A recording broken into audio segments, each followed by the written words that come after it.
नए मुख्यमंत्री का संबोधन हो रहा है। राघव, बीच में आपको रोक रहा हूं, जरा सुनते हैं क्या कह रहे हैं भूपेंद्र पटेल। और गुजरात प्रदेश के सभी वरिष्ठ नेता माननीय CR पाटिल साहब और हमारे विजय भाई साहब की टीम का सबका मैं तहे दिल से धन्यवाद मानता हूं। मेरे पर जो विश्वास रखा है वो विश्वास को बिना टूटे हुए विकास के जो काम बाकी है वो आगे बढ़ाएंगे और साथ में संगठन को साथ में लेके आगे बढ़ाएंगे। Thank you. ભૂપેન્દ્રભાઈ તમને અણસાર હતો ગઈકાલ રાત્રે આજ સવારે ઓલ ઓફ સડન આ કેવી રીતે થઈ ગયું? મને કોઈ અણસાર નતો, એ તો તમને બધાને ખબર પડી જ ગઈ હશે કે મને અણસાર હતો કે નહીં। તમે એવું કહ્યું કે મારી પર આનંદીબેનના આશીર્વાદ છે અને રહેશે એટલે તમને આનંદીબેન એ તો એમને મેં ખબર જ છે બધાને, એટલે એમાં કોઈ એવો ઇસ્યુ નહીં। એમ નહીં મારી વાત સાંભળો।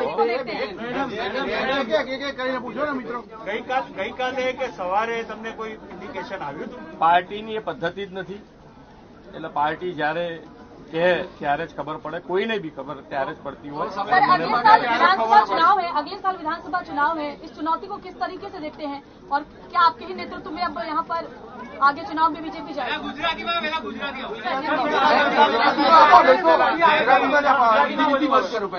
ભારતીય જનતા પાર્ટી એ ફક્ત ઇલેક્શન લક્ષી કામ કરવા ટેવાયેલી પાર્ટી નથી। એ હર હંમેશ રોજબરોજ ભારતીય જનતા પાર્ટીના દરેકે દરેક કાર્યકર્તા પ્રજા વચ્ચે રહી અને કામ કરતો રહ્યો છે અને કરતો રહેવાનો છે। ક્યારે તમે શપથ લો છો?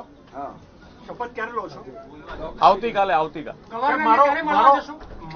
આજે સાંજે 6 વાગે મળવા જવાના છે। મારો પ્રશ્ન પ્રદેશ પ્રમુખ સાહેબને છે। ગુજરાતમાં સીએમ પછી ડેપ્યુટી સીએમની પોસ્ટ વિશે આ બેઠકમાં કોઈ ચર્ચા થઈ છે કે કેમ? નથી થઈ, થવાની છે ચર્ચા જ નથી પછી હવે કેવી રીતે નિર્ણય થશે, કેવી રીતે કહી શકાય? અચ્છા, અત્યારના મંત્રીમંડળમાં કોઈ ફેરફાર તમારે કરવાનો છે કે? એક મિનિટ અત્યારે જે મંત્રીમંડળ છે એમાં તમે ફેરફાર કરી રહ્યા છો? સ્પીકરનો ઉપયોગ કરો કારણ કે નથી સંભળાતું। જે કોઈ નવું મંત્રીમંડળ બનશે એ સરકારનો વિષય છે। સંગઠન સાથે ચર્ચા કરીને જે સિનિયર આગેવાનો છે એમને સરકારમાં તક મળે એના માટે પ્રયત્ન કરશું અને જે કંઈ ફેરફારો થશે અથવા જે નવું મંત્રીમંડળ રચાશે એની માહિતી આપણને જલ્દીથી મળશે।